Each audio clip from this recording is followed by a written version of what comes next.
like they have the same face and hair, the same color, same style, and they wear almost the same clothing too. I mean, it's like how half of Akira Toriyama's characters look exactly the same. It's true. I don't feel there are two Nomura characters who look that much the same though, except for maybe some of the characters from FF15. Yeah. Apparently, Atoma Chef, that like Factorio kitchen game thing, is free on Twitch Prime. Yeah, cool. So if people are into that, I'm semi into it, but I don't have Twitch Prime. Yeah, I will not buy it for that. Yeah, that's fair. That game looks kind of cool though. I like Satisfactory a lot, so I'm just kind of like, I put like 10 to 12 hours into that in a weekend, and I'm just waiting now until they get closer to release to put more time into it, because that game is awesome.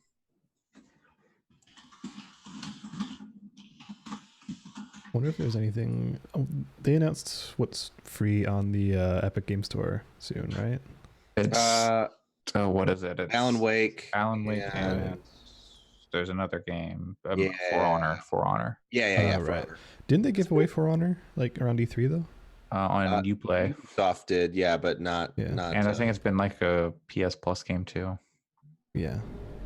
They're just giving that game away all over the place. Trying to get in people's hands.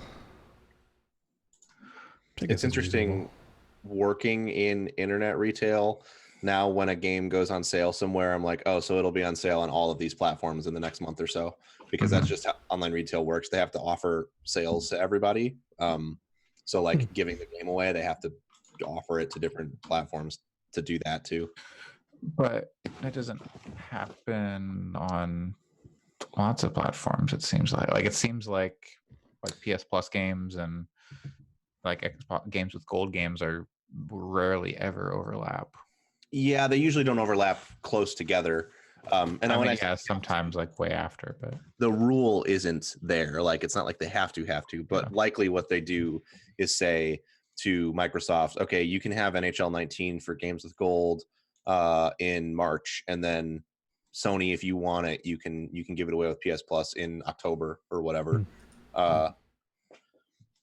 I bet you a lot of times one or the other is passing on offers too, since their games with gold and PS Plus specifically are such a limited slice of games each month.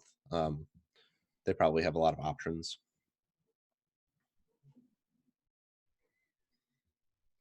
Yo.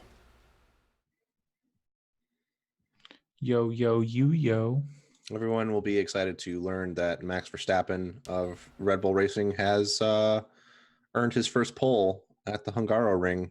Oh shit! Budapest. Oh, fucking amazing! Yeah. What?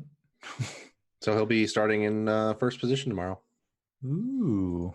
I'm sure that everyone will be watching along with me, but I know not everyone can watch. Oh, both the Mercedes right behind him. Hell yeah! Wow.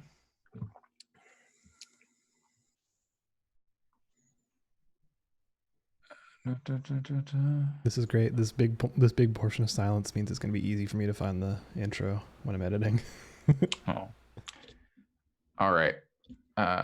We all ready? Yep. Okay.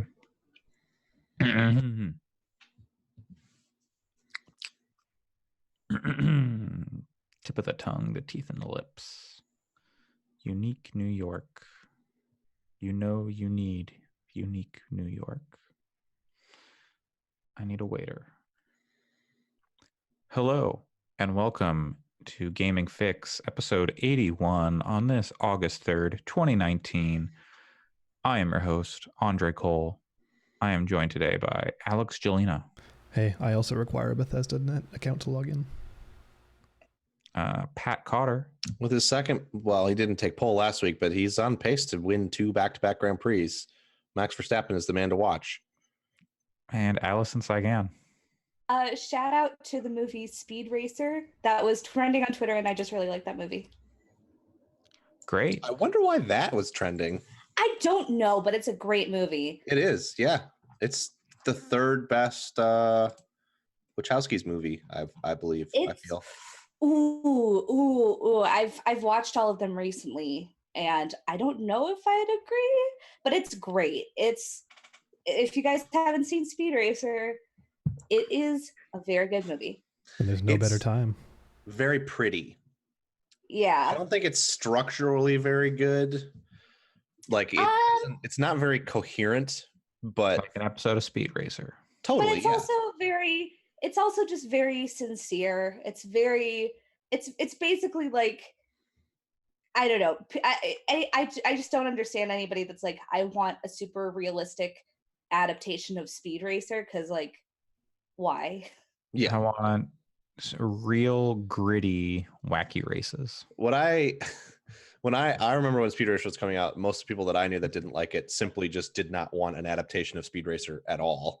Right. It's like, Which I can kind of see, but I think it's a good movie. but they just basically like went all out in making it like bizarre and stylistic and interesting, and it's a good movie. I also just recently watched Cloud Atlas, and that's a good movie too. Except Okay. like, Oh, Isn't there some racism in there or something? Maybe it's- inadvertent, or maybe. okay. I'm not going to This is, like, say inadvertent, but this is a whole thing. It's really hard because basically there is some yellow face. However, and I think it's like by far the weakest part of the movie. So I don't want to like say that sound like I'm condoning it. yeah. But the thing that they were trying to do is that basically all the characters in the movie, like there's 6 different like interlocking stories, and everybody's playing like several different characters. Mm-hmm. And then also there's just like a lot of everybody's playing every character, and one of the segments is in basically Future Soul. So like you can kind of see what they were trying to do, but at the same time it's like, you know, a little, it is definitely suspect, but I feel it was definitely with the right intentions, just maybe people aren't ready for it. That sounds really weird. I don't know. Anyways, this is Allison's review of Cloud Atlas. It's a good movie, except Okay. for some weird race stuff. All right. Well, now I would just like us to take a moment to reflect on the end of an era. That's right. Ninja has left Twitch and gone to Oh my Mixer. God. man. I probably have the strongest opinions here because I use all of those services to stream this podcast and have streamed individually on all of those services as well. Hey. And okay, what are your opinions? That's true. I think it's an interesting move by Microsoft, but I think the words I said in our chat was it's not going to move the dial. It's not going to move the needle. Okay. I pretty much agree with that. Yeah, I mean, still. apparently his first stream had like more viewers than his average Twitch numbers, but like that doesn't mean anything. That's his, he's like, oh, he's in the news right now. He's not, so everyone's thinking about it, whatever. But I did see some people talking about how Ninja got to start streaming and stuff with Halo. And so if Microsoft's going to bring him over to Mixer, they might be planning to utilize him and it name recognition to help launch the next Xbox. Yeah, I've definitely seen that. Like that'd be weird. That would suck. That this isn't the end for Microsoft and Ninja. I don't think that's going to be their focus, but I think that gets them into that age demographic that follows Ninja. But also, like, is he still just playing Fortnite? Like, I don't know what Ninja does. I don't follow Ninja, but like, if he, I don't know. That's all I have to say about that. Is hey, maybe we're gonna see a lot more Ninja at like E3 next year, if there is an E3, because no one wants to go because the ESA is going to leak their information. Yeah, seriously. Like if there's any chance of E3 happening next year, and now, does anyone want to go? I I saw a very good joke. I can't remember who it was from. It may have been from somebody from Kind of Funny. It may have been from someone from Spawn on Me, but it was they said that it's a good thing that there's no women on U.S. currency. Otherwise, Ninja wouldn't have been able to accept the $50 million that Microsoft gave him to That sounds more like a Spawn on Me joke than a Kind of Funny joke, but maybe Kind of Funny has moved more in that direction. I don't know. All right. Well, there's your hot news. Is there any other news we want to talk about? I know there was some Bethesda Net stuff. Bethesda Net, yeah. Ooh. I hope you logged into your Bethesda Net account to listen to this podcast. So dumb. It's just so dumb. Like specifically, I imagine we're talking about the Doom thing on Switch, right? Yes. Yeah. And it sounds like that was a bug, but also, like, why didn't you test for that? Like, why? That seems like something that should have been on like the QA docket. Yeah, and I mean, like, it's not as though Doom has never been on another platform. And they've taken it off backwards compatibility for the Xbox One, so you can't even download it anymore, I don't think. So yeah, that's DRM. It's a bad feel. Other things about Switch, Outer Worlds is coming to it. Yeah, that seems like a good platform. A way I will not be playing that game. Seems like a good platform for a lot of people, though, like especially if they're commuting a lot. Maybe. I'm kind of hitting a point where I don't think that games with a lot of voice acting work particularly well on the Switch. That's my opinion. Like, I think it's just sort of a compromised experience in handheld anyway. There's exceptions to that. I think Fire Emblem's fine because it's very like visual novel voice acting kind of thing where you're reading, you have character on screen with text, but I don't know that I would want to play something like the Outer Worlds. But to your point, there are people who totally would, because their only time to play would be on their commute. So yeah, that for them, it's great. I mean, there's nothing wrong with putting it in more people's hands, right? Like making it available and accessible to more people. I'm just I'm thinking about how like choppy those kinds of games, like Fallout 4, like its performance on console, like it ran, but and like maybe this won't be as but like I saw that whoever was porting it is apparently pretty good, has done good Switch ports before. I could be totally wrong, but that's what I'd heard. So hopefully this would be legit. And I'm actually vaguely considering that being my platform of choice for it, just because I do play so much of my games on Switch. But well, and then also there's the issue that has come up around Fire Emblem recently and like other Switch games with like text size. Yeah. Oh, that is true. That it's a problem, and I think that this is something that's been a problem with Nintendo for quite a while. Yeah, because I remember it's like it was actually my biggest problem with Xenoblade Chronicles X on Wii U, where the text size was just tiny and I could barely see it. Even playing it on my pretty big TV, I'm just like trying to squint to see the text, and it's like it's not fun. And Fire Emblem is particularly egregious, but it's a problem with the industry as a whole. There's if you look at, I have a friend who could not play God of War. He doesn't even really have any like vision impairments. He wears glasses, but like that's it. And he couldn't play God of War because the text was too small. He couldn't read it on his television, and he has a 4K TV. And then they introduced the bigger text size, and he was like, great, I can finally play it, because he was really excited about it. And even with the bigger text size, he still couldn't read it because his TV is about 8 feet from his couch. So like it was just impossible. And he has like a home with 2 children and multiple pets, and he can't like slide his TV closer to his couch for one game. He needs to just pull up a dining room chair.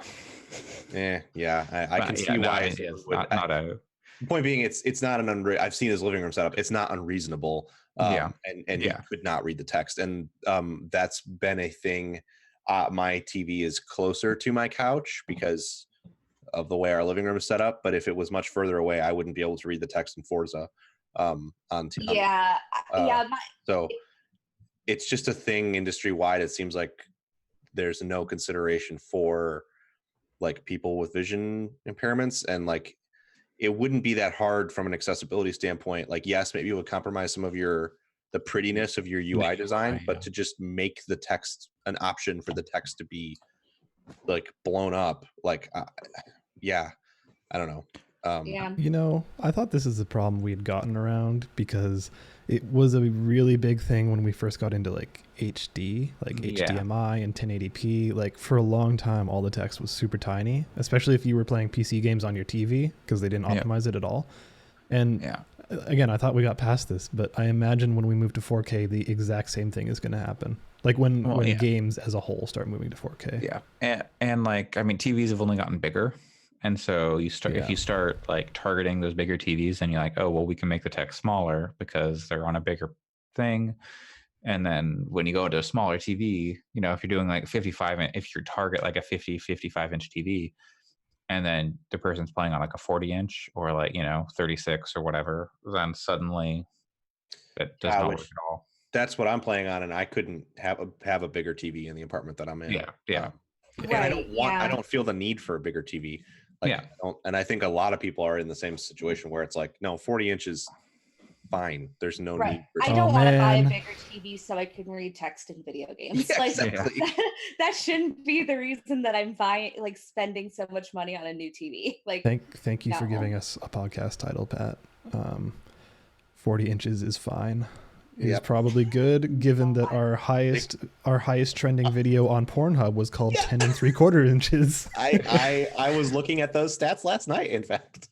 And Wow, good for us. You can find that over on Andre's channel's popping. That's not my channel. I really hope it starts showing up in your SEO though. I need to change my Twitter handle. But so there was one more game that I saw this come up in reference to, like tech stuff, was Astral Chain, because the subtitles are like white, and then they showed like a video and they're just white subtitles, and it was on like a pale gray background, just unreadable, just like from a design perspective, and you're just like, what is? How does that happen? I don't know. Like there's some things where it's like text size, okay, like if you're designing and you're like, oh well, this text size looks good, I can understand like how you make that, like how you come to that like decision, even if it's a poor decision. Like if you're just like, oh, we're going for aesthetic, make a mistake. With this, I feel like there should be some like guidelines and like standards, and I think there are. It just depends on who actually pays attention to them. But like, put a background on that text, like even if it's not like a full like highlighted thing, just like a border on each letter or whatever to make it stand out more. But I am really willing to bet that there are people who are especially working with like accessibility, who would be thrilled to work with the gaming industry to make some sort of standards or to make some sort of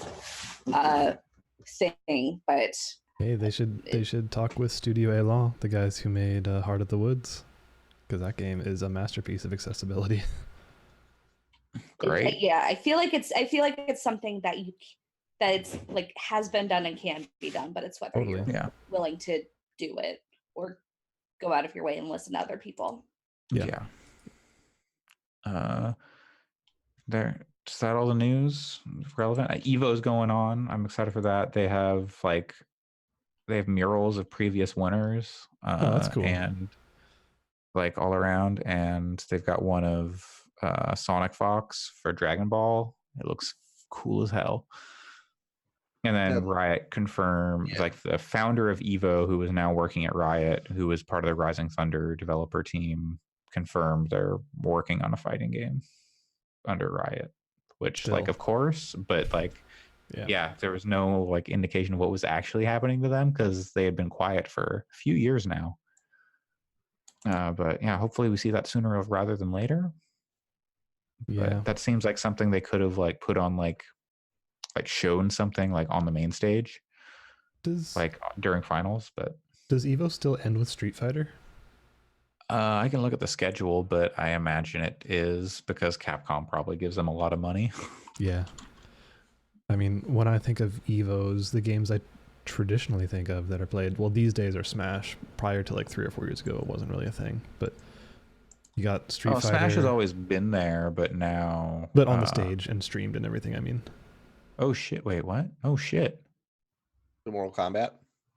EVO finale, start time 9 a.m. 9 a.m. Blaze Blue Cross Tag Battle. 12 Really? p.m. Street Fighter 5 Arcade. 3:30 Tekken 7. 7 p.m. Super Smash Bros. Ultimate. Weird. That's surprising. Yeah, that's weird. Yeah. That's a wild lineup. I would have expected Mortal Kombat to be on Sunday. And Mortal Kombat's never on, like Injustice and Mortal Kombat are never on the main stage. Yeah, for whatever reason. That's weird. I think One more reason to not. I think Mortal Kombat is maybe too violent. They put some of that stuff on like ESPN.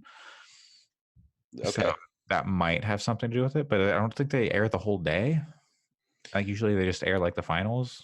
I think it's interesting. This sounds like way more shade than I mean for it to sound like. So please don't crucify me for it. But it's interesting that like for so long, the FGC was like, don't call us esports because we're not corporate.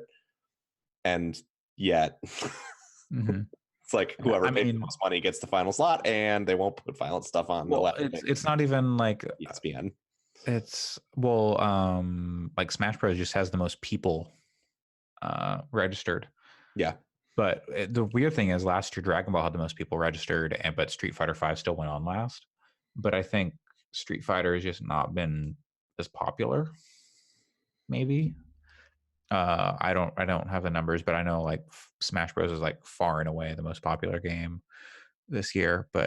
And then that's cool to hear though. And then Steam went and leaked the new character announcements for Street Fighter 5. Yeah. And it's like they don't do anything. Like Valve doesn't do anything on Steam, and then they go, "Sorry, we had a publishing mishap." Like, E-Honda is coming to Street Fighter 5.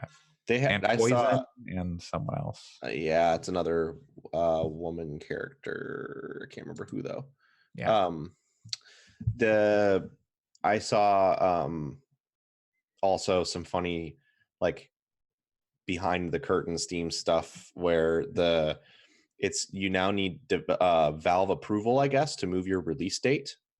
You can't just you used to just be able to move your release date as a developer on Steam. Yeah. That's probably good. The reason that they did it was because actually, I remember hearing this was a problem. People were abusing the new and upcoming. So like they would put a fake release date in and just keep changing it so that they were always on the upcoming games list. Is a problem. But because they need Valve approval now, everyone forgot to do it. So there's a ton of games that had their release date listed as July 31st. And because it's the end of a quarter. And they just didn't come out.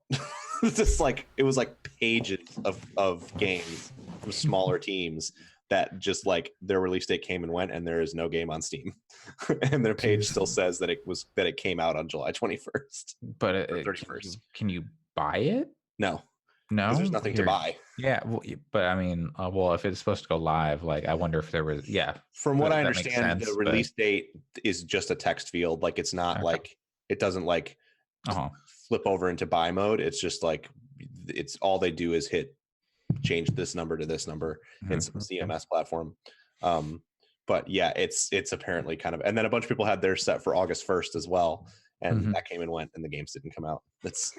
I had not heard about this. I remember seeing micros of No More Robots, Descenders, developer. I don't know if they develop and publish games, I believe. And he is also the one who has been stirring up stuff with G2A and has gotten some headway moving on that. If anyone has been following that, where G2A is a key reseller where people buy gray market keys for pennies on the dollar often. Yep. And that often results in developers seeing no money because they're from like fraudulently bought credit cards or from like regions where games are much cheaper, but then they buy them and then resell them and all sorts of things. Yeah, my partner bought a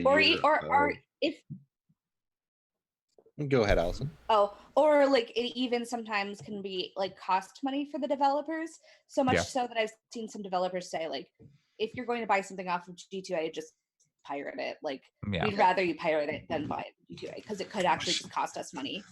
It's funny because there's been some I saw some back and forth about that too, of some people saying like, please don't pirate our games. So it's like, it's been funny because like there was a takeaway from some folks that was like, well, I guess I should just pirate games now. And I saw other devs going like, no, just like, no, that's people looking for an excuse. Yeah, totally. That's not the takeaway. It's just more of like, no, yeah. We want to. I didn't think you were suggesting that was a takeaway either, but yeah. G2A is not exactly up and up. If you have interest in any of that, like that back end Steam stuff from a developer perspective, Daniel Steger, who made Mount Your Friends, he's at Steger Games on Twitter. He posts a bunch of stuff like that, like just a bunch of interesting like anecdotes and stuff about Steam. That's where I heard about that weird release date thing. How do you spell that? It's Daniel or Steger, Steger, and then Games. That myself. Yeah, I don't know. We haven't talked about news in a while, so it was fun to catch up on that. Is there any other news people are interested in, or? It sort of dovetails into one of the things I have to talk about, but this week has been Gen Con, the like kind of like E3 of tabletop, although it's like consumer focused. It's not for press really. And you go there to buy stuff, basically. Like games come out there months before they'll hit anywhere else. So you play in tournaments and stuff there too, but the primary thing you go there to do is buy games that haven't come out and like be excited about them, try out lots of different stuff. So Fantasy Flight, who I've talked about a fair bit on the show, they finally announced that they are developing Marvel games, which is pretty cool. There's loads and loads of Marvel board and card games, but there haven't been any from a company that has the same kind of production quality as Fantasy Flight. Like the best Marvel card game that exists currently, it's a toss-up between Marvel Legendary and Marvel Versus, and like Versus is a really cool game, but it's a reprint of like a game from 2005 or earlier, and Legendary is like it's also pretty good, but it's a pretty standard deck builder that's sort of similar to like Dominion or something, which is not the most like themey thing for a Marvel game in my opinion.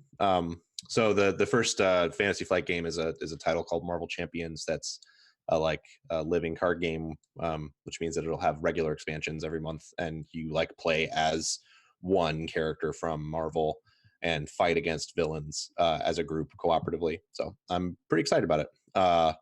It is not MCU focused either. All the art is from Marvel comic books, and I believe they just took art directly from comic books too. So it's kind of cool because it's higher quality art than FFG usually produces on its own, because Marvel has better artists than Fantasy Flight. But yeah, it's pretty cool. They're doing a miniatures game too, which sounds a little less exciting because it's very hobby focused, and they're not making it like their organized play for it will not have tournament structure at all. It's like show up, play with your friends, go home with prizes, but they're not doing like ranked tournaments for it, which signals to me that as someone who prefers to play casually, that's good, but it signals to me that the game is maybe not the most like competitively balanced thing, which even though I play casually, I do like to play with a competitive list. Well, at least it sounds like there will be some good Avengers gaming stuff in the near future. Yeah, the cool thing too about that Marvel Champions is like their core set has Iron Man and Spider-Man in it, and Captain Marvel, who are all like MCU, and Black Panther, but it also has She-Hulk, which is like someone that hasn't been in the MCU and is an awesome character. It should be, because I love her. Yeah, so they're already looking at, and like the villains are a little bit less. It's like Claw and a couple others who I can't remember, but like they're focused. They're not as they're not focusing on just the super well-known stuff, and there's no Infinity Gauntlet stuff anywhere to be found in the base game, from what I've seen. Nice. Well, now we can move into video games or video James if you're nasty. Alex. And I am nasty. Hey, you said it, not me. Alex, take us on a magic carpet ride to the magic world of video James. Well, there was this game called Glover. Oh yeah, gotta love the glove. It was pretty good. There was also Gex. Oh yeah, Gex, baby. Classic. Yeah. What else I we only got? had that on a demo disc. What else we got for video games that matter? No, nothing else. Just those two. Yeah, no, that's we wouldn't have the classic like the video James landscape today would not be what it is without Gex and Glover, the two G's. I'm sorry. Breaking news. The official game of the Ashes, Cricket 19, did come out this week. Shit. So one of us needs to get on that. Wait, didn't one of those games get canceled? It like, is. after it came out? Yeah. Cricket 19, release date July 30th, 2019. It is $44.99. Oh my god. But yeah, no, one of those games totally someone did. buy it before they discontinue it. Also, very positive reviews. 88% positive. That's So surprising. whoever here knows the most about the rules of cricket needs. It's got to be Sam because he's I watched yeah. Lagon. by default. He must know the most. Anyway, sorry, Alex. I didn't mean to interrupt you. That's fine. I played this video game called Fire Emblem, and I played many hours of it. That's like cricket. It's basically cricket. Rounders. Yep. There's a pitcher that throws stuff at the wickets. Yeah, yeah. All bowlers. There's like Sticky little wicket, sticks right? that you like Sticky throw wicket. stuff at. You bowl at the wicks. Maybe I know the most about I think cricket. aren't they wickets? Yeah, wickets. Yeah. Fun story. I briefly signed up for a 1-credit cricket class in college because I thought it would be a fun way to exercise. That's But then it phenomenal. ended up being like so super intense that I was just like, nope, and I dropped that class. Don't they just drink beer all day and like play for 3 days? Isn't I just cricket? thought it was gonna be chill. Like, let's just play chill games of cricket. I'll learn the rules. And then it was like super like intense athletics, and I was like, nope. Yeah, you got to run back and forth. I watched Lagon in high school, and that's all I know about cricket. You win Who's the your- game, and I think the rains come. Who's your favorite you- cricketer? Like, is it Petra? Is it Ashes? I don't know any What? cricketers. Don Bradman? No, Don is Bradman it, is Don is Bradman. I it, know, is it, and I think he's probably a racist. is it Edelgard? Is It's Bernie. It's Oh Bernie, yeah, baby. she's the best cricketer. Bernie or bust. I'm a Bernie bro. Oh god. I've been trying to recruit Bernie actually, I want to recruit her so badly. because her intense anxiety speaks to me. Yeah. Yeah. Anyways, yeah, no, I'm like something like 18 or 19 hours into Fire Emblem. Maybe a little less. I can't remember. I just started month 9, chapter 6, Oh, I think. okay. Yeah. No, you've So- got a little bit before things start to pop off. Yeah. Yeah, but- I just finished literally this morning, the Battle of the Eagle and Lion, that Mhm. one. So Which one's that? it's like all 3 houses. It's so remember the training battle from Oh, the beginning yeah. where like everyone like is like, oh hey, we're all gonna do like a competition. It's just that again, but like more serious. Okay, I don't think I got there yet. Yeah, that's Yeah. probably about where you're almost at in the story. I think. I don't know. Probably. I would say the story beat, but I think this game's still too new for spoilers, and it's kind of spoilery. So Okay. Yeah. either way, I would say that this game is super excellent, and I love it. I think it's probably better than Persona 5. And I liked Persona 5, but like in terms of the actual gameplay that you're doing that's surrounding the kind of hanging out with people, doing stuff, kind of socially bits, I think it does the gameplay better than Persona 5 did. And I think I like all of the characters in this better than I liked any characters in Persona 5, maybe. Like, I can't think of a character I like more from Persona 5 other than maybe Mikado and Hifumi. No, what? Yeah, was it Hifumi, the chess playing lady? Yeah, the shogi girl. Yeah. I would say that I think Persona 5 does a better job of like, because it's working with a smaller cast of characters. Mm-hmm. And like, it deliberately introduces you to each one, whereas this one just kind of throws you at everybody. It does. And so, or throws everyone out there and just like, I don't know, you figure it out. So like trying to develop a relationship with people is harder in Persona or in Fire Emblem than it is in Persona 5, or just in a Persona game in general. Mm-hmm. Like trying to figure out their personality quirks when you don't know anything about these people, and the most conversation you get is just like a few sentences, and then like you're like, I don't know, maybe I can give them a gift, and I can go through this menu of lost items, and I can click on every single one until I find something that maybe matches their personality, which I don't know about. Yeah, no, that's totally valid. I think you're right. It is slower with a smaller cast, and like I think now, having hung out with many people and gone for tea and gone for dinners and stuff like that, now I have a better idea of who the characters are. But like when you walk through the monastery and you're finding lost items, and it's like, oh, this person likes horses, and I'm like, well, I know the 9 or so people from my house pretty well, but those the other people from all the other houses I don't know that well, so maybe I'm just like, hey, this person's hanging out at the stables, I'll try. Right. No, they don't Exactly. want it. What? Yeah, like right. so, I'm like, I know this person's been to the stables once, that I assume you must like horses. yeah, so it's a lot of that kind of stuff. So so like I totally see where you're coming from with that. That being said, like I think again, I'm playing Blue Lions, if you were listening last week, and I think Allison is as well. Yeah. I think those characters, like every single one of them, are so extremely well written, and like all their interactions with one another are amazing. So if the other houses have just as good of writing, I'm super interested in seeing all of the content, because So the thing that I think I mentioned in our chat earlier this week is I feel like every single character feels like super vital to the story I'm being told right now.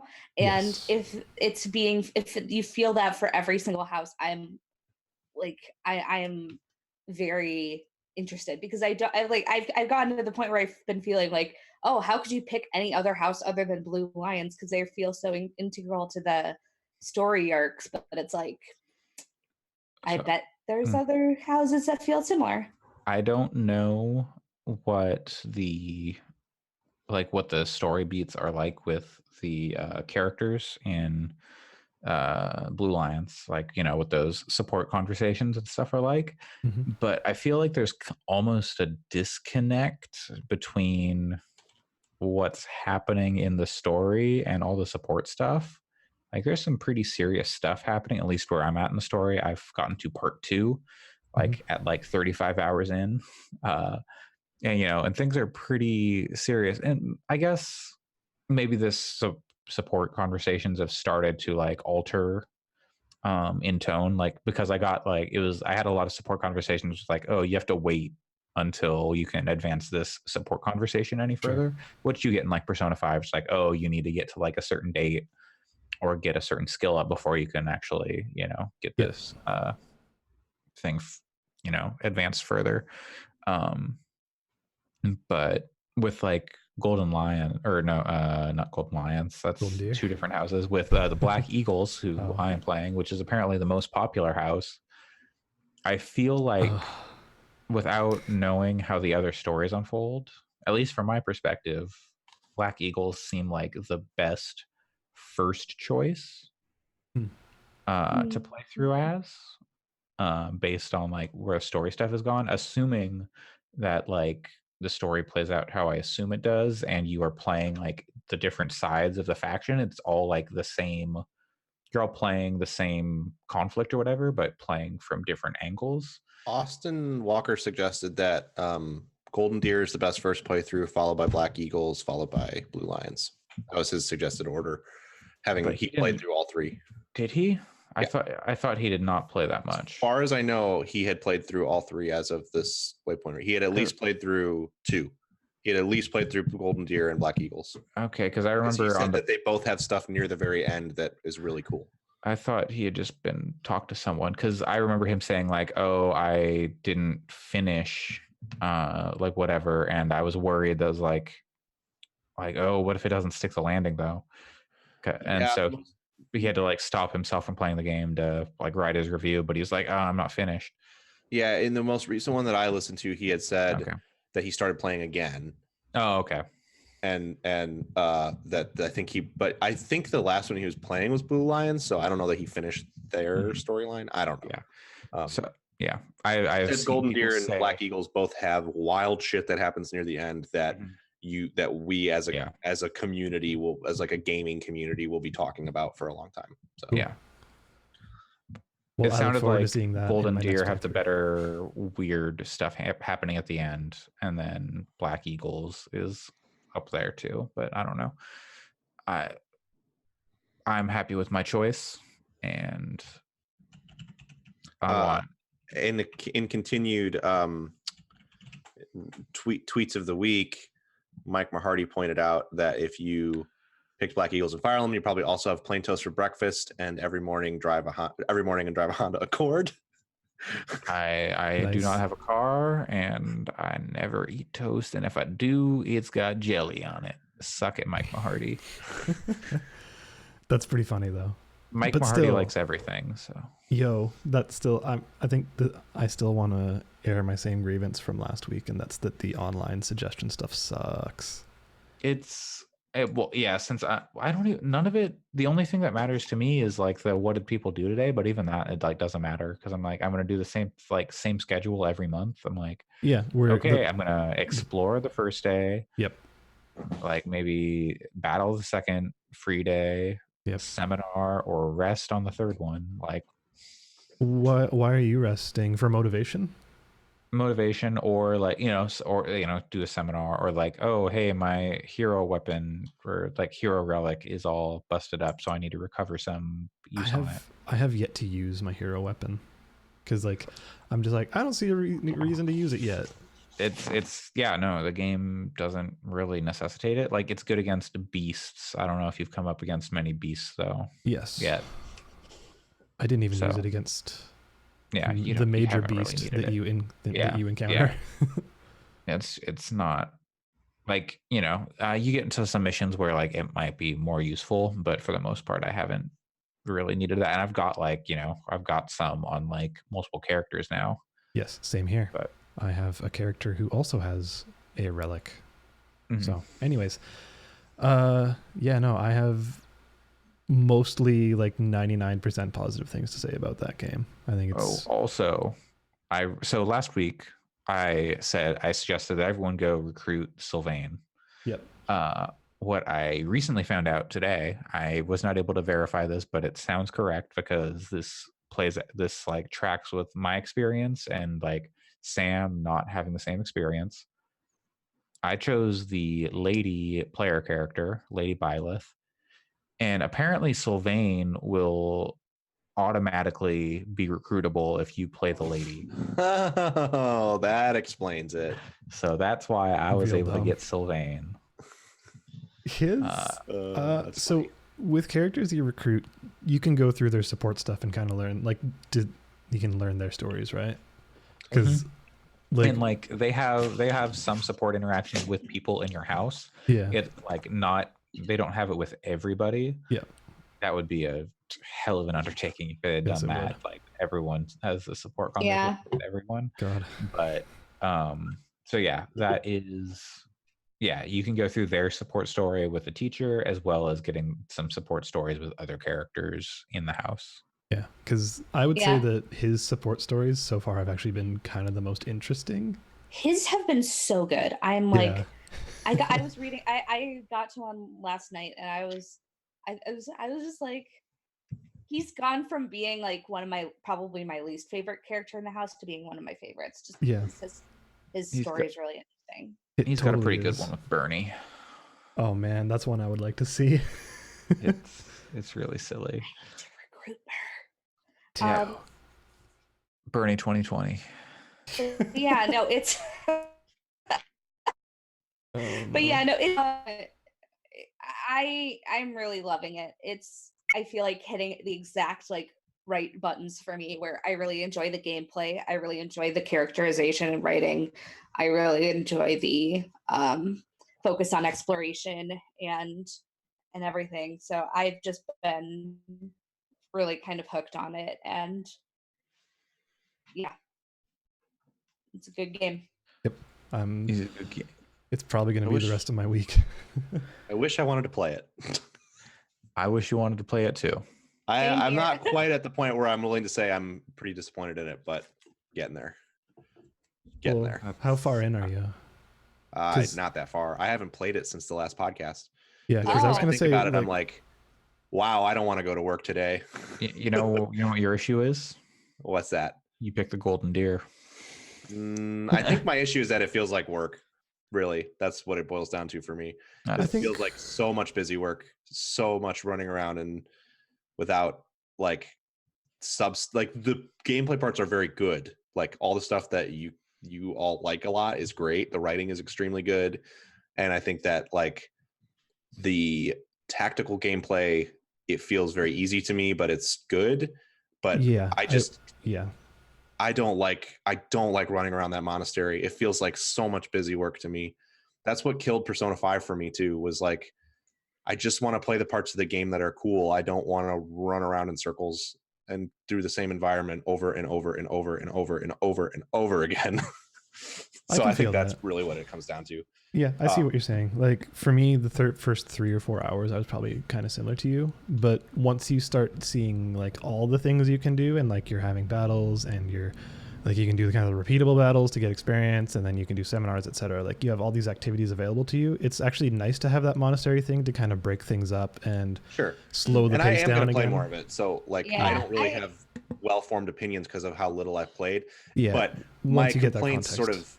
of having lots of activities stands from last week, which is like going to choir practice and eating lunch together doesn't feel functionally different to me at all. Sure. So I don't understand why I have to run from one end of the monastery to the other to get it. And I know there's fast travel, so I know you could just blink around, but still, that's still my biggest thing that's keeping me from wanting to play it is, oh God, okay, I got to an exploration day and I was like, oh God, okay, so I'm going to spend a half an hour walking around talking to people and fishing. I've been holding off on fishing.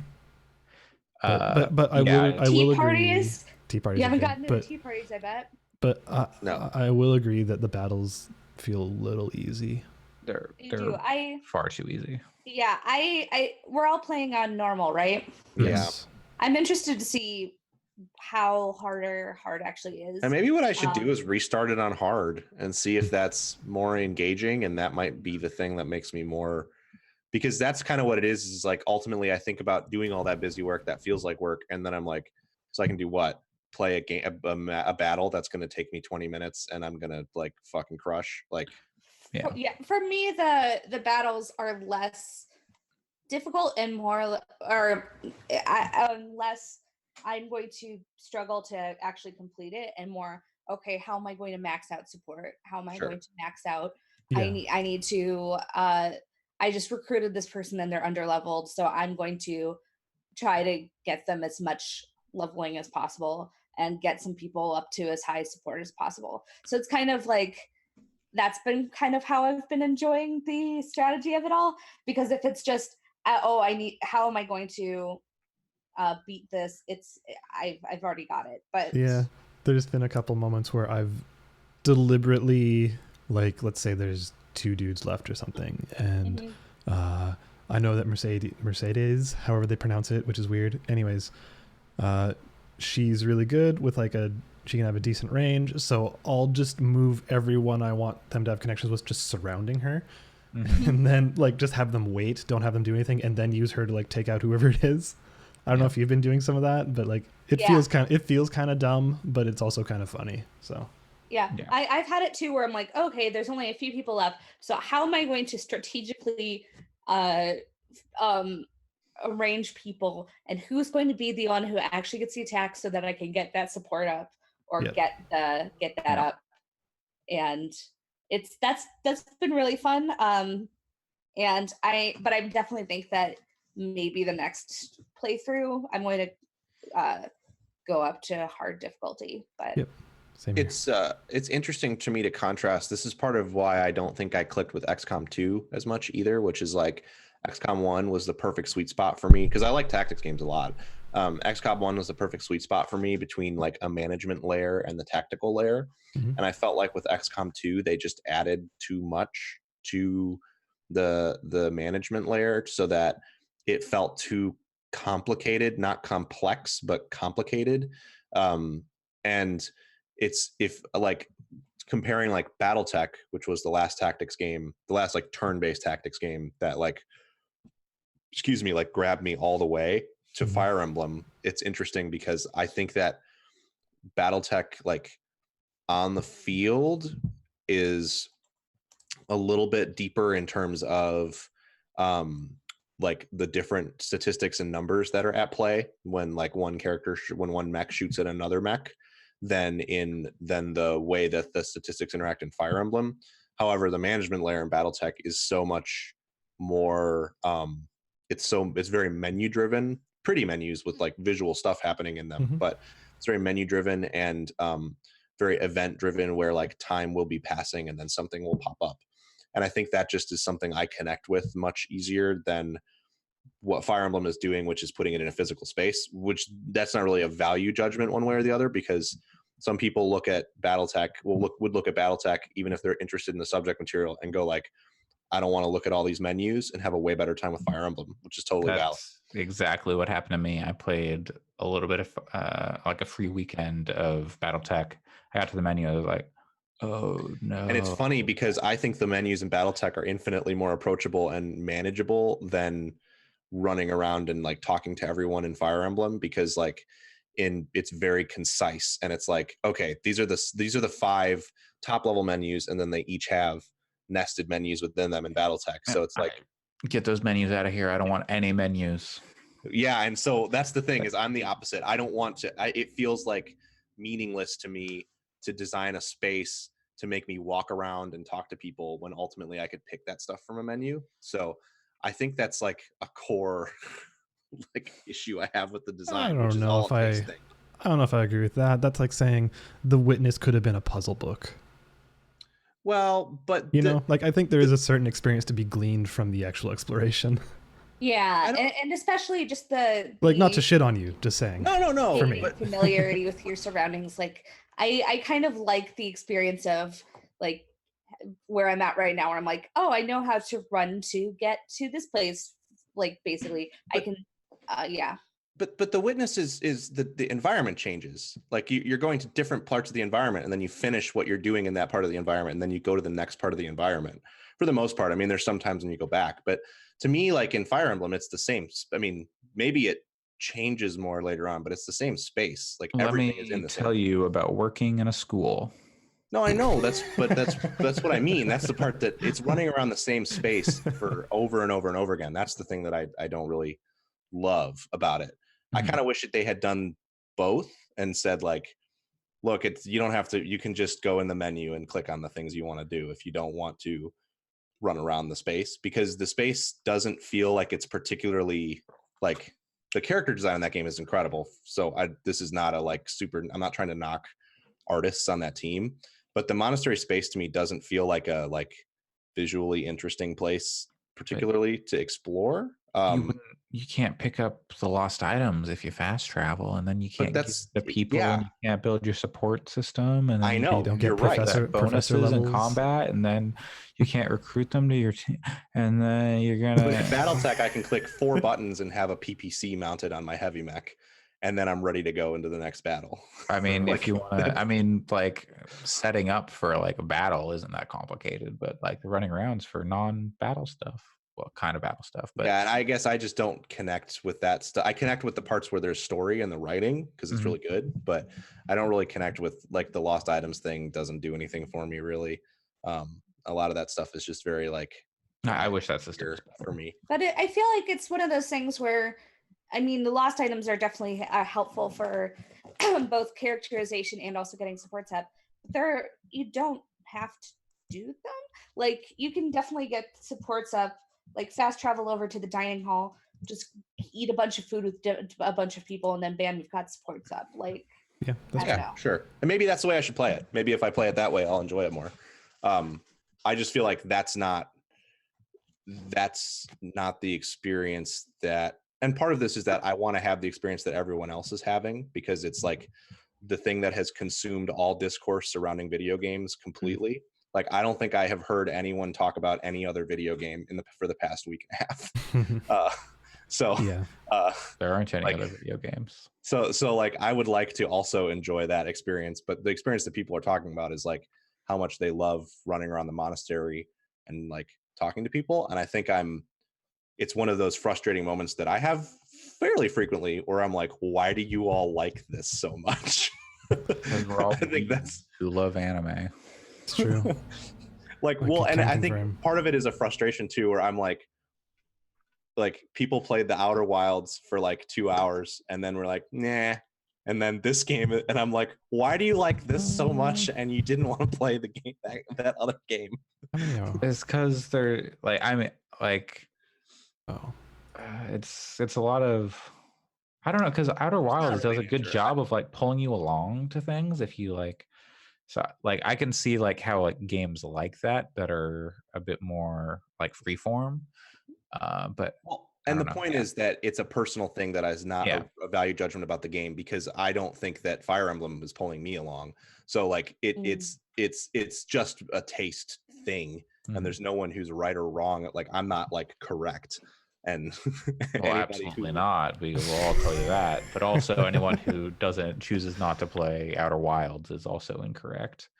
I put like 12 hours into that. I'll get back to it at some point. Oh, I know. And this is, I don't mean to turn this into a why aren't people playing the Outer Wilds. That wasn't my real point. Yeah, I see where you're coming from though. Yeah, for me, the Outer Wilds like had a very stressful start, and I know that I need to get back into it. But that was my very first experience was basically slowly suffocating in space.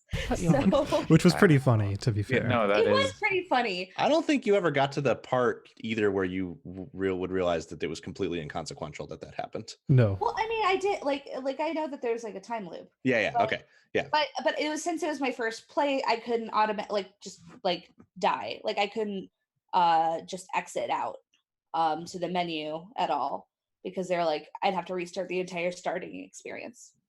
There's definitely a reset loop button, but maybe you don't get it until you die. I couldn't get Not it until the first one. Not until after the first one, I should say. Yeah. But that would be kind of a you spoiler can't get it, for people who knew nothing about it. Right. Yeah. Wanted to leave. Uh-oh. Yeah, but yeah, I couldn't do that. So like, it just got super stressful. Mm-hmm. Yeah.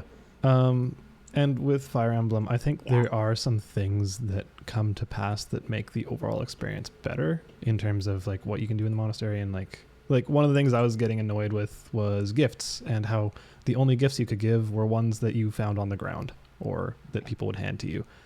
But there comes to be a point, like, I don't know how many hours in, like 10 hours in or something, but that you get a side quest and the merchants now sell gifts.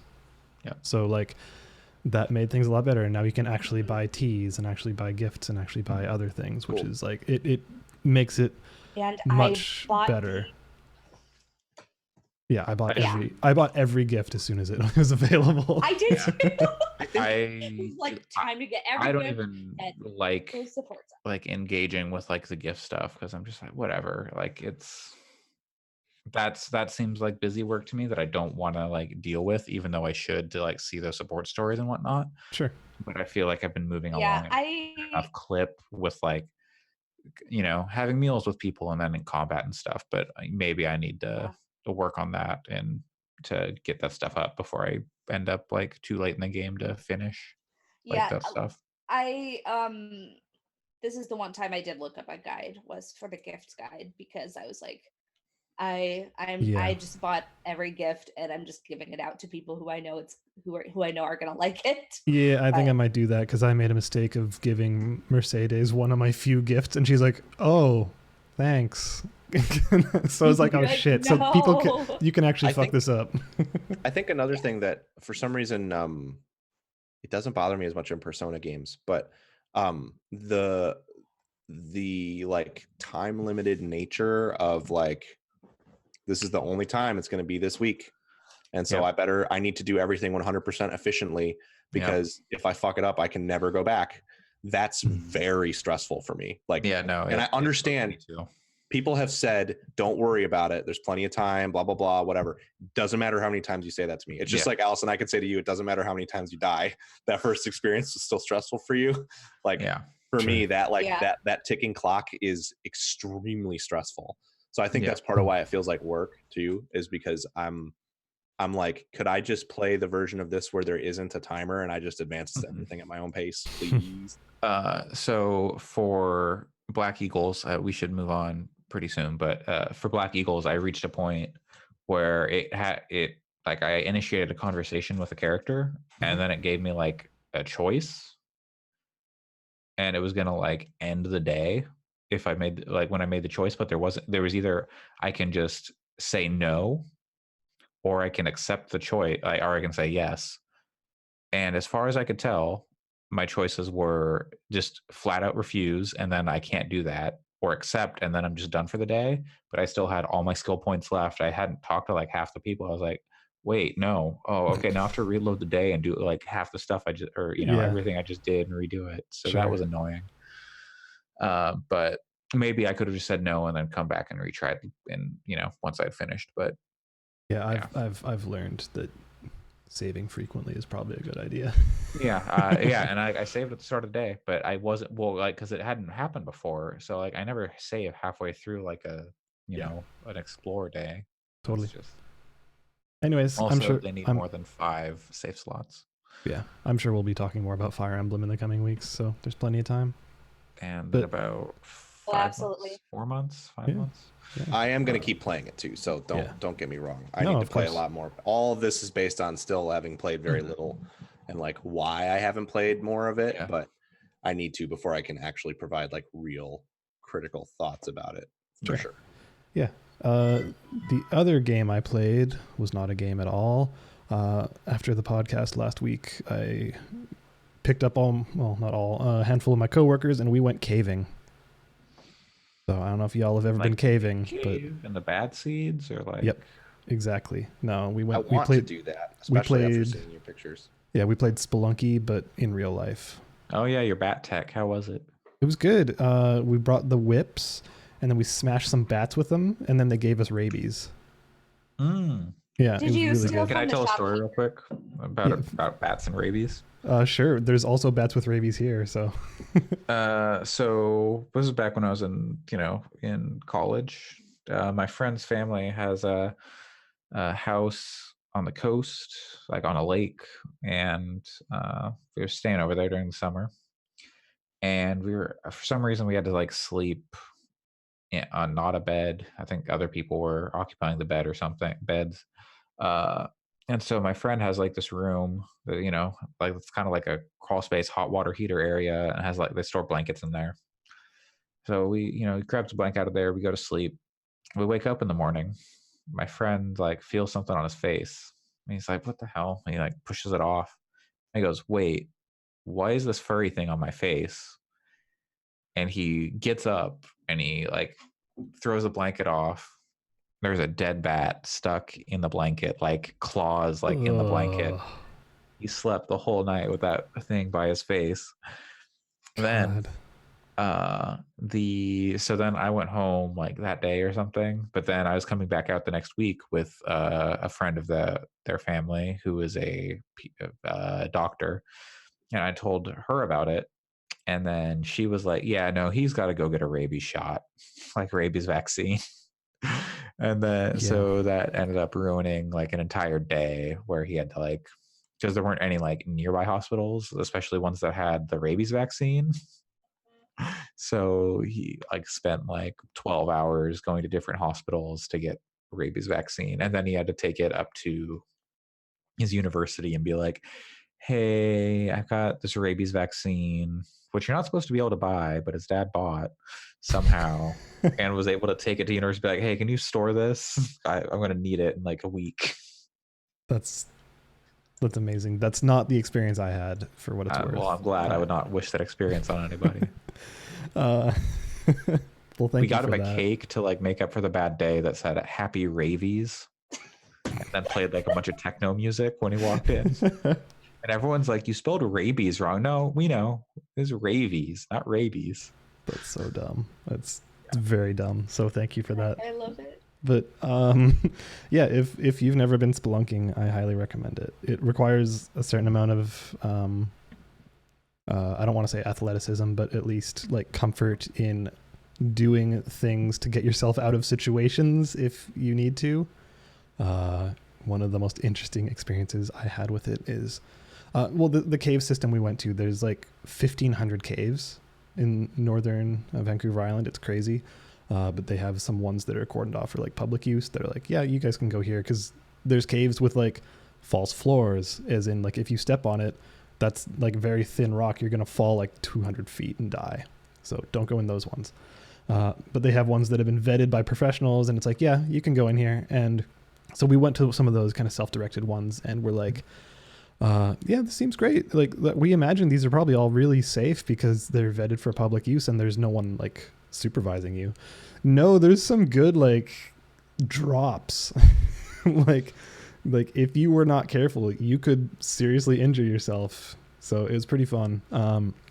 One of the most interesting things to do is stand at the top of one of these huge drops, take your flashlight, look down and be like, how the fuck am I going to get down this? Because it just looks like just a sheer drop. And then you go around and you get to the bottom of it another way, and you look up and it's like, oh, it actually wasn't that bad. There's like all these little platforms you could get onto. So it's an interesting thing of perspective. That's cool. So, yeah. You throw your rope up and then you jump on. Yeah, exactly. It sounds like I have like a really bad fear of falling. Like it gets worse as I get older, and is like ballooned into like, it's really hard for me to fly now because all I can think about whenever I fly is like, what if the airplane just disappeared and I was falling? Okay. Like I can't not think about that. Yeah, the that's time I'm on a plane, and it makes me have a panic attack for sure. So it's I always look for things that I can use to put myself in like situations that like trigger that fear to get some exposure, but that also are not like gonna make me have a panic attack. Like some people would say, well, you should just go skydiving.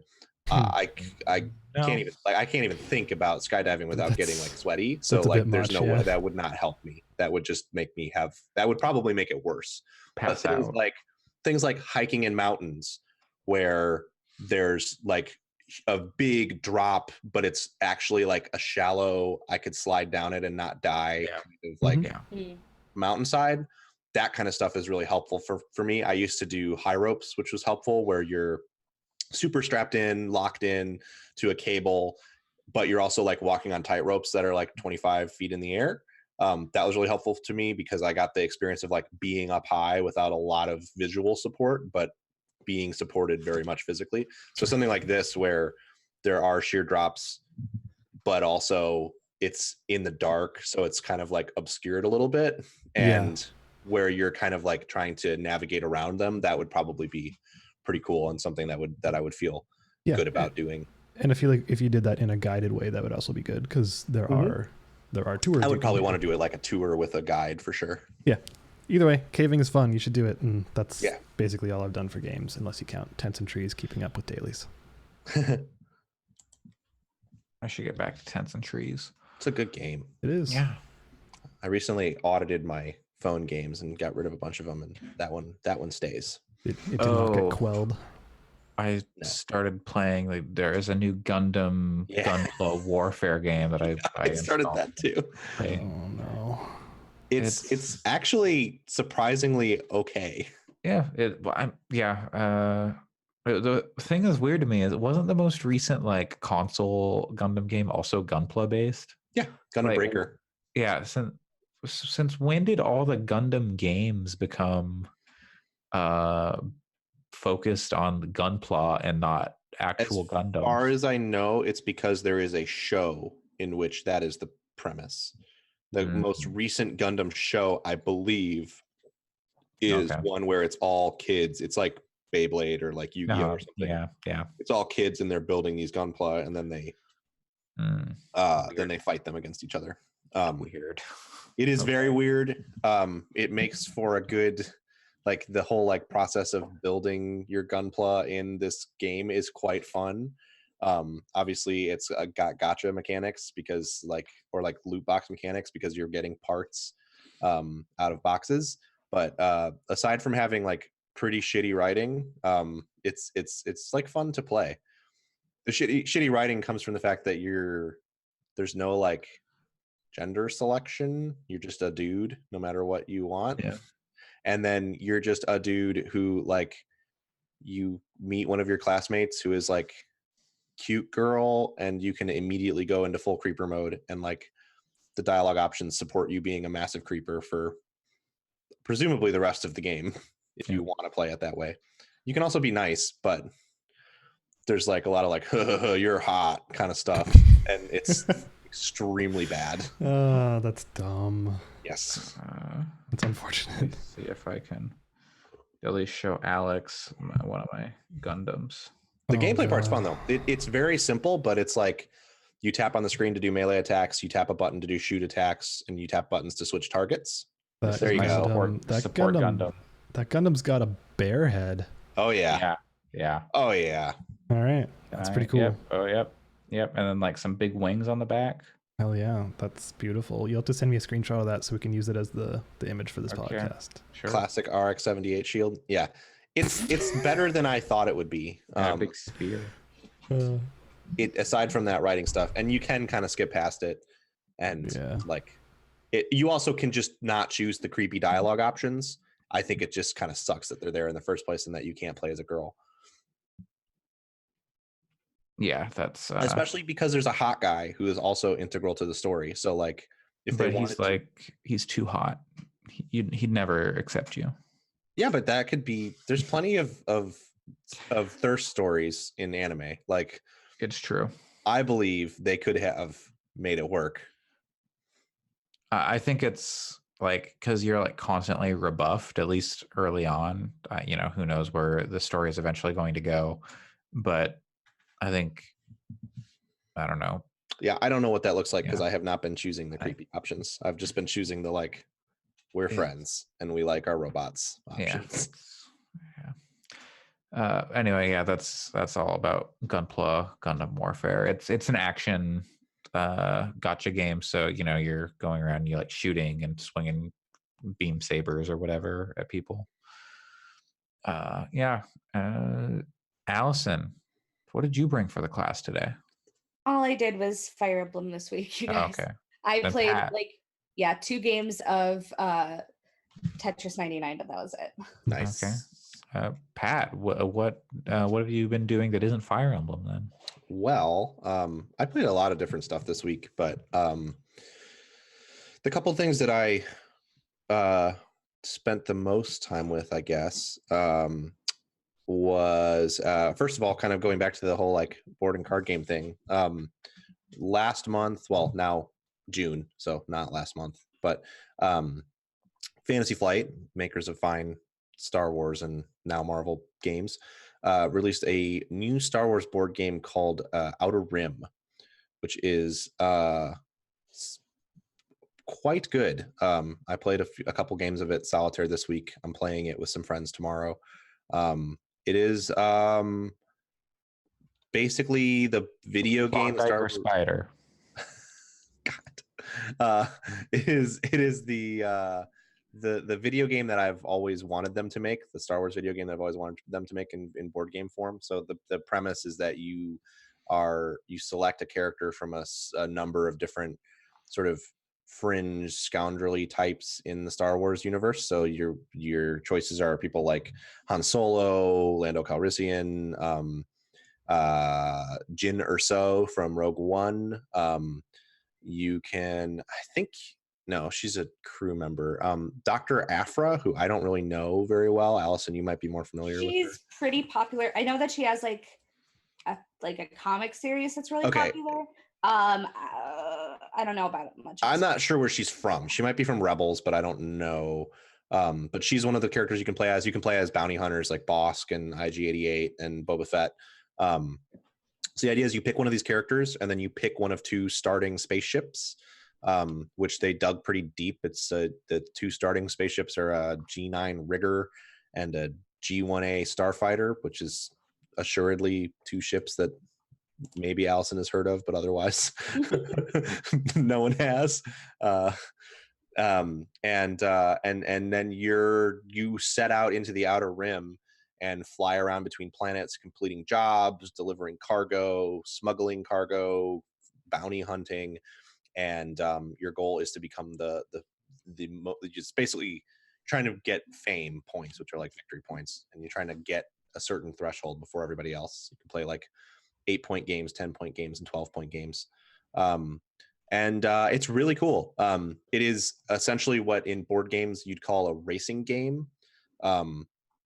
Anytime you're like trying to hit a point threshold, that's usually referred to as a racing game, even if the game itself isn't about racing.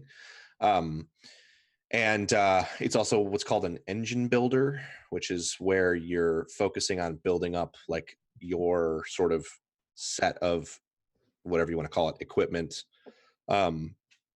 to be able to generate points faster than other people. And what I really like about it is that unlike a lot of fantasy flight games and kind of this is not cooperative, it's competitive, but a lot of cooperative games and competitive games, it often feels like if you want to do the cool fun thing, you're wasting a turn and you're not going to be able to like recover from it.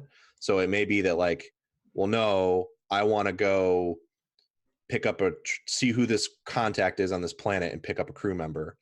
But like technically the better play would be to do this other thing. Obviously, if you're playing against very skilled opponents, they're going to like pounce on any mistake you make and get ahead of you. But I feel like this is a game that is much more fun to bring to a table and just say like, hey, just play your game. Like, sure, someone's going to win, but like just have fun in the space. Mm-hmm. And it's really, really good for that. Whereas something like Arkham Horror is much more about like everyone needs to be on their shit all the time and needs to do the right thing every turn, or the players lose. This is a little bit less stressful of a game that you could play much more competitively and hardcore, but you can also sort of play it as a fun, like beer and pretzels is what we often refer to it in tabletop. So it's really cool. So you're saying that for my group of friends that like playing Arkham Horror, that this could be a fun thing for me to buy. Totally. And go. I am forcing all of you to play it because I am that Star Wars friend. The only struggle there is that it only goes up to 4 people. So depending on the size of the group, but it plays well at 1 to 4 players. And I think, again, I don't want to suggest that it doesn't have depth. If you want to play it really competitively, you totally can. It's just a nice, like, you can sort of play it as competitively as you want to. And it's they just nailed all the cool stuff you'd want to do. Like you can buy ships, and you buy ships, and then you'll buy like a YT 1300 for 20,000 credits or whatever. And then it has stats, but it also has a condition. And if you do the thing it says, like it might be like complete an illegal cargo run or something and then pay X number of credits, you can flip the ship card and then it's the Millennium Falcon now. It goes from being just a standard generic YT to being the Millennium Falcon. And then you get some extra benefit from it being better. So there's stuff like that. There's the cargo delivery pickup and drop off system is like you buy cargo on one planet and then you take it to another planet and then you get paid. So that's all about like making your moves most efficient. You can play a job focused game where you're drawing jobs from a job deck, and then those are more like go and make skill checks in different places. So it's a little bit higher risk, but it's better reward. And then the bounty hunting system is like off the charts cool, because you basically lay out all of these character tokens. I think there's like 25 or 30 of them. And it's not too fiddly. It's pretty easy to set up, but you lay them out across the different planets. There's always like 2 on each planet. And then when you get a bounty, you'll know what color of token it is that you're going after. And all these tokens are characters like Chewie and Hera Syndulla and like real characters from Star Wars. So you might get a bounty to go hunt Chewie, and you know that he's a green token. So you can look at the board and see like, okay, I see that there's green tokens here, here, here, here, here, here, here, and here. I need to go around and reveal them to figure out where he is. So then the game is all about like hunting specific people, and other players could be revealing them to you also. Other players could even have them in their crew, because if you're not hunting them, you have the ability to recruit them. And if another player has Chewie in their crew, you got to go to their space and say like, yo, hand over Chewie. And if they're not willing to do it, then you fight, basically. And then if you win, you get to take him. And then from there, you can either just like kill him and collect the reward for bringing him back dead, or you can take him someplace and then you get the bigger reward. So all of those systems are very, very cool and unique, and they are totally different ways to play the game, which is really fun. And different characters are better at different things from the jump. Like Boba Fett's a better bounty hunter than Han. But if the board setup is such that you think you can knock out a bounty with Han, there's nothing stopping you from playing that way. So all the characters have every kind of play route open to them. So yeah, I don't know. It's just really fun. It feels like you're playing kind of like a Star Wars RPG when in like a sort of tight, contained 2-hour session. And that's the other thing too, is it's about maybe 15 minutes to set up, and then about a 2-hour game. So it's not like, you know, one of their crazy 6-hour long play it all day board games. So yeah, highly recommend so it. it's not like, so you don't have to like convince your friends like, all right, we're in it for the whole day with this game, basically. Nope. And I am yeah, go ahead. It's affordable too, compared to, it's still expensive because all these games are expensive, but I was kind of expecting it to be one of their like $100 huge box games, and it's not. It's like $60. So it still costs a video game, but it's not as bad as a lot of their stuff. Yeah, I am literally placing my order on Amazon right now. I think you'll really like it. This sounds really good. It's very good. And I think, especially if you have not played the Firefly board game, that's the board game that is similar to it. I think that this is better than Firefly, but a lot of people have compared it to that game. I think it's got better character. I mean, I like Firefly, but it has better characters, and it's just more.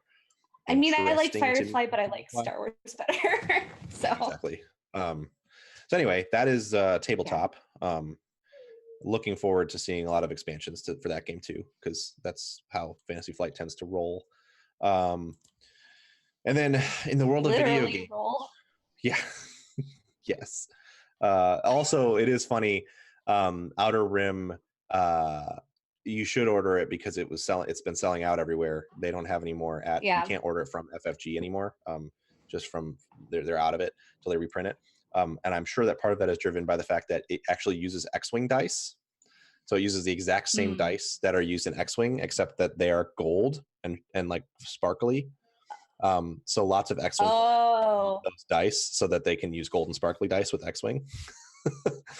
So are people literally just buying this game so that they can use those dice? Oh, I'm sure they are. Yeah, I'm sure that there are people who are buying it, pulling the dice out, putting red dice from X-Wing into the box, and then reselling it.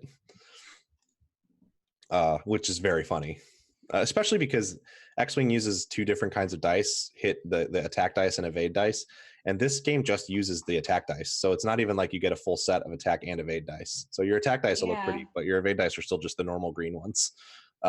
So I don't know, it's funny, but it's a good game. And then in the world of video games, I have been playing a action role-playing game called Warhammer 40K Inquisitor.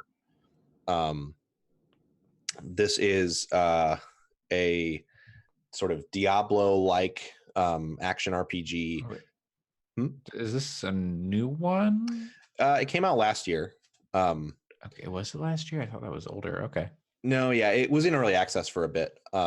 Maybe that's but it came out like in full release last year, and it was pretty bad when it came out. Frankly, it was clunky and slow, and it had a lot of cool kind of metagame ideas, but it was not good to play. But they just released a standalone expansion called Prophecy, that introduces a tech priest character class. If you're not familiar with 40K, tech priests like worship the machine god. And Sword logic. Yeah, basically they can do like, because there's like machines can get infected with chaos, like warp energy, and then like become bad, and like tech priests basically work with machines. So it's a pet class in terms of an action RPG, because they also like merge flesh and machine together too. So you can get like a weird like centaur people with like robot from the waist down bodies that are like weird bug robot bodies, and then they're people from the waist up. Anyway, the other thing that came with this though is that they released a huge 2.0 update. And from what I can tell, the main thing that they did was just make everything twice as fast, like animations, movement, cooldowns, and turns out that makes the game way more fun to play. Like genuinely enjoyable. The other trick that I found was they did other stuff with the 2.0 update too. There was a lot of balancing stuff that they did. But I started playing it again with the mouse and keyboard and was kind of like, this is better, but it's still, I don't know. And then I plugged a controller in, and that game is way better with a controller. So playing it with a controller has been a lot of fun, in part because it is definitely a like ranged focused game. There's melee weapons too, but the way that the game handles your skills is you equip 2 sets of weapons. One of them, you have 2 hands, so you can have like 1 2-handed weapon or a couple or 2 one-handed weapons, and then your attack skills are tied to what weapon you have equipped. So like if you have like a sniper rifle, you might have like a single shot on the A button, a retreating shot where you back up while you're shooting on the B button, and then like a aimed shot where you hold the Y button down and you can kind of like let a wheel tick around and do certain specific shots, like shoot at their leg, do a headshot for extra damage, whatever. And then right trigger might be like a rapid shot or something. So the different weapons have like substantially different attack skills associated with them, which is pretty cool. So there's like a couple dozen different weapon types too. So it's pretty, there's a pretty broad range. And then you also get like skills based on what kind of armor you have equipped and what kind of support tool you have equipped. So it's pretty neat. And then there's like just a load of different skill trees and stuff to put points in, but you have to unlock them by doing different heroic feats.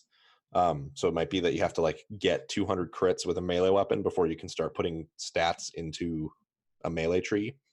And it just gives it a lot of stuff to do. Like content wise, it's like bursting at the seams with things. It has a actually pretty good story campaign. The voice acting I chose the assassin class, which I don't think the class matters at all really. It's really just the way your character looks. And I chose the assassin class, and it determines what armor you have available. Anyway, she's the lady class, and her voice acting is like extraordinarily bad, to the point where it sounds like they bought a Claudia Black like voice pack, like vocoder pack, and then did computer voice for the whole character. But otherwise, the story is pretty okay. I don't know, it's fun if you're into 40K at all. Not that I think anyone on this show necessarily is, but it's worth checking out. It's definitely not as, I don't think it's as it's gonna like get Diablo people as much as a Grim Dawn or a Titan Quest would, because I don't know that it's as good as either of those games, but it's different. It's fun that it's focused on ranged combat. It also like procedurally generates dozens of missions all the time from the get-go, so you can kind of do like Diablo adventure style content from like almost the beginning of the game if you just want to play a random mission. And it has like a bunch of different planets, and they all sort of spawn different kinds of missions at different levels. So yeah, it's good. They had their biggest problem with the game was there was a bug where you couldn't play it well, if you played it co-op, you wouldn't get any progression. Like you would lose all of the loot and experience that you gained over the course of a mission. And apparently that bug has been in since the launch of the game, which is very bad. Andre's making a face. So if you look at it on like Steam or whatever, and you see that it has mixed reviews, that's the main reason, is because that bug has been fixed as of this Prophecy release. Finally, good for them. So wow. It's the same developer who made the Van Helsing games. So if you're familiar with those at all, they're like very cool and also kind of a hot mess. That has sort of been the same thing with this 40K game, but it's better now. It's fun. Definitely a fun one to play a few missions in and then jump out, because it's all very compartmentalized. Like you start on the bridge of your ship, you go to a place, you do a mission, and then you're back on the bridge of your ship. Sweet beans. Does anyone else have anything they'd like to touch on? How about you, Andre? A lot of Fire Emblem. I touched a little bit of Final Fantasy 14 again. I'm almost at the end. I'm like right there. I just got I'm in like the final push. I've got like 5 missions left or something for A Realm Reborn, and then I've got to do a ton to get through. You just have 80 hours left before you get to the new stuff. Before I get to the first expansion. Was that Heaven's Ward was the first one? Yeah, there is like 10 hours of quests in between the end of Realm so Reborn. I need to do that. But then like I'll actually be able to like level up and stuff when I do that stuff. But yeah, so I need to get onto that. But this Fire Emblem's real good. I've played a little bit of Total War 3 Kingdoms, which I need to get back to as well. That game's real overwhelming. I'm not allowed to buy that game until I finish Fire Emblem 3 Houses. That is a smart thing to do. I think there's a lot going on there. I've never played a Total War game. I don't know what possessed me to pick this up. I heard good things about this one, and I don't know, like the stories people were telling, and like I don't know a lot about like Romance of the 3 Kingdoms and whatnot, but it's wild. They do a good job of like bringing those relationships and stuff into the game. Like, Dong Zhuo is, everyone hates Dong Zhuo and wants to kill him. And so I've restarted like matches or like games a few times, and like some of the things, like one of the things that's happened very early in a few of those matches is someone sends like, I don't know if a spy, they send like someone over to like Dong Zhuo's side, but then they convince, I think, Lu Bu to kill Dong Zhuo like immediately. Like 2 turns into the game, Dong Zhuo's dead, and then like his son takes over, and like, what the hell is going on here? I don't think that's how this thing went. But how are the eunuchs? The eunuchs, I think they're powerful. I do not think I have encountered any eunuchs, but I know they have some pull, and they're dastardly politically. As I got into Romance of the 3 Kingdoms, I definitely thought they meant like, oh, eunuchs means some kind of political term from ancient China. No, it means no. It's the command operating code. Yeah, totally. Yep. It's because they developed political power because they couldn't have children. So the royalty kind of assumed that they wouldn't try to, like fuck them over because they can't have kids. Yeah. They should just use grep. And then there are like each character has like their own like path to glory missions or whatever, which can help you get experience and like move towards like, taking over China. So it'll be like, oh, this person killed your dad. You can let him go, and that'll like, increase your standing with them, but you'll, you won't get like this extra stuff, and like maybe morale will go down. and then like, oh, now you've got to turn on your ally because that's what the person did in like the, you know, in the story of the Three Kingdoms. The person turned on their ally who they've been with and stuff like that. So it's interesting to me because I know that one of the things I love about Romance of the Three Kingdoms when it's told as a story, and it seems like they convey it in this game, is like you kill, you know, Guan Yu or whatever, and everyone in China instantly knows that happened. Like immediately, it's like if people feel a ripple and then they know, oh, this person killed this person. And I love that aspect of the story. It's such a wild, like, yeah.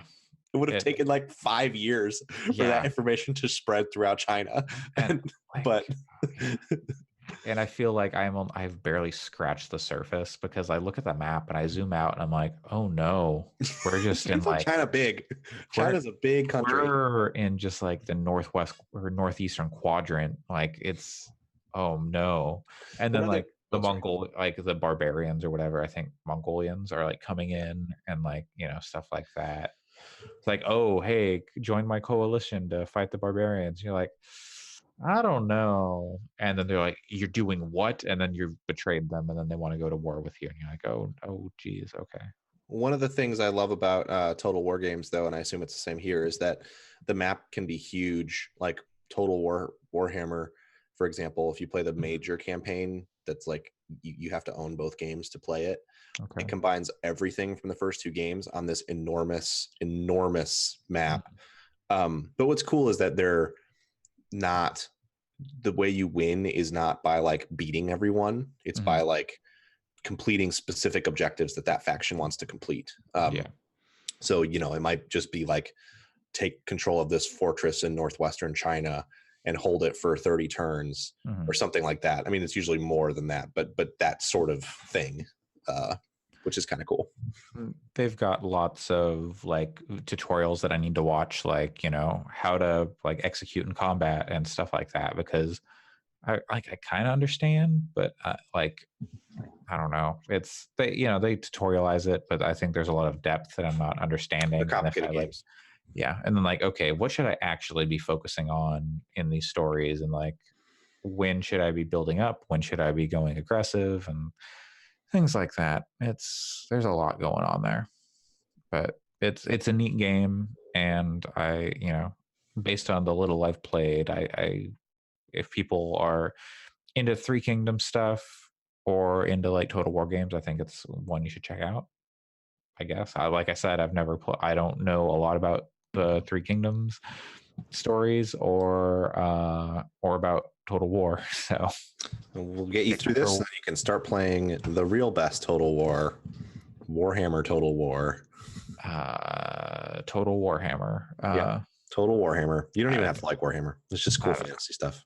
I don't know if that's going to happen. I recently saw a headline that said Total War Warhammer 2 is the greatest strategy game of all time from, I believe it was PC Gamer. Okay. And you know, I don't know that I agree with that, but it's real good. Okay. Well, I'll keep it in mind if I ever get to a point where I'm like, you know what, I want a big fantasy strategy game in my life. But that's going to do it for this episode of Gaming Fix, unless anyone speak now, forever hold your peace. Okay. That's going to do it for episode 81 of Gaming Fix on August 3rd, 2019. I have been your host, Andre Cole. You can find me on Twitter at Coolslaw, COOLSL4W. I've got a review for Paradox Soul you can search out over on my Twitter if you're into that. And Alex, where can people find you? You can probably find me hanging out with Ingrid and Doo in like 10 minutes. Ooh, Doo. Pat? You can find me at PJC Plays. I reviewed The Sinking City this week. That's nice. Over at Rapid Reviews, and you can find it on my Twitter. I want to play that. Allison? You can find me on Twitter at WRITERSERENYTY. Great. Next week, I don't know, there'll be some games. Is there anything coming out this week? Anything? We'll probably talk about Evo next week, so do your homework, watch Evo. Nope.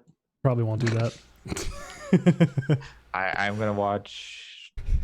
What I don't care about competitive Smash, but I'm gonna watch the Dragon Ball stuff. That's definitely what I'm gonna watch because I'll watch Sonic Fox's Twitter. he's playing in both Mortal Kombat and Dragon Ball, I believe. So Nice. hopefully he does well. Hopefully he does well, because he's trying to do stuff with a Lil Nas X. You see Yes. Oh my I god. hope that works out for him. that? I hope- Bless. Did Nas like acknowledge it though? All I have saw no was idea. just stuff from Sonic Fox like trying to I get don't- at him. I don't know. They should do something together though. That would be That would pretty. be the best crossover. I want him to come out I want him to like come out in finals to Old Town Road with Lil Nas X. They performing should live. do a remix of Old Town Road that incorporates the Mortal Kombat theme. Oh my god. Oh I think man, that'd be there is a new Yeah. release coming out this week on August Up 9th. in the Dark too. Oh, I wish. Well, it's pretty close. On August 9th, Turok 2 Seeds of Evil is coming to Switch. What? That's bad. And Hope Age Giant of Bomb plays. Wonders. That sounds like Age a of great Wonders Giant Bomb Platform. Playdate contender. Yeah, that's a What? bad game. That's not Is good. Turok 1 out on Switch? I don't know. What? It's a valid Is question. Turok that I 1? don't know. Full stop. Is Turok? Why is Turok 1? Yeah. Okay. One Well, is on Steam and it has overwhelmingly positive reviews. That's something's wrong there. Reviews well, are trash. thanks for joining us. You can find us wherever fine podcasts are sold and on Pornhub because Alex is into that. He does all that stuff. That's his business. There are two very positive reviews on Steam. And you know what else should have positive reviews? Our podcast. Yes. I think Yes. our podcast is better than Turok. That's such a weird thing. I I mean, guess I agree. Turok 1 can have positive reviews. I think so can Gaming Fix podcast. Interesting. It can happen. Is our podcast better than Daikatana? Oh, I mean, yeah, that one's easy. I would say yes. Depends on how much you want to be John Romero's bitch. Yeah. Yeah. Not. So then I think we're better than Daikatana. Yeah. Thanks for joining us, everybody, and so long, sayonara, goodbye. Bye. Bye. Bye.